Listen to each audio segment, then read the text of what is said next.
സൂരജ് ഇപ്പോൾ പിണങ്ങിപ്പോയി. ഇപ്പോൾ നമ്മുടെ വീട്ടിൽ ഇപ്പോൾ എൻ്റെ അനിയനോ ചേട്ടനോ പിണങ്ങി പോകുന്ന പോലെ അല്ലെങ്കിൽ ഒരു ചെറിയൊരു പിണക്കം എന്നുള്ളത് മാത്രം ഞങ്ങൾ നോക്കുന്നുള്ളൂ. നമ്മൾ രാജി സൂരജിൽ ഞങ്ങൾ അങ്ങനെ ഒരു രാജിവെക്കുന്ന ഒരു സംഭവമേ ഞങ്ങളുടെ സൈഡിൽ നിന്ന് ഞങ്ങൾ അങ്ങനെ അക്സെപ്റ്റ് ചെയ്യുന്നില്ല. ബിക്കോസ് അത് കുറച്ചൊന്ന് തണുത്ത് കഴിയുമ്പോഴത്തേക്ക് ഞങ്ങളിപ്പോൾ ഞങ്ങളുടെ ഫോക്കസ് എന്ന് പറഞ്ഞ പോലെ ഈ പ്രോഗ്രാമാണ്.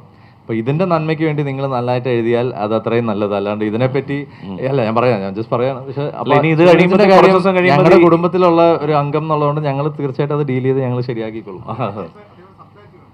ഇല്ല, അദ്ദേഹം അങ്ങനെ ഞങ്ങൾ ആരെയും അങ്ങനെ ഫോണിൽ വിളിച്ചിട്ട് ഈ കാര്യം പറഞ്ഞിട്ടില്ല. ഞങ്ങളോട് ആരോടും സംസാരിച്ചു. ഇങ്ങനെ ഗ്രൂപ്പിൽ ഒരു ഇതിൽ പറഞ്ഞു പോയ ഒരേ ഒരു മെസ്സേജ് എന്നെ സപ്പോർട്ട് ചെയ്തില്ല. അവൻ ഒരു മെസ്സേജ് അയച്ചിട്ട് ലെഫ്റ്റ് ആയി എന്നുള്ളതേ ഉള്ളൂ. അപ്പോൾ അത് ഇതിനിടയ്ക്ക് നമുക്കിത് സംസാരിക്കാൻ പറ്റില്ല.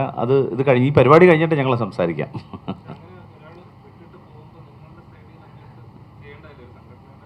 അല്ല, അതിപ്പോ എന്ന് വെച്ച് കഴിഞ്ഞാൽ ഇതിപ്പോ പുള്ളിക്ക് നടന്ന ആക്രമണം, ഈ സൈബർ ആക്രമണം എന്ന് പറയുന്നത് എപ്പോഴോ നടന്ന ഒരു കാര്യം.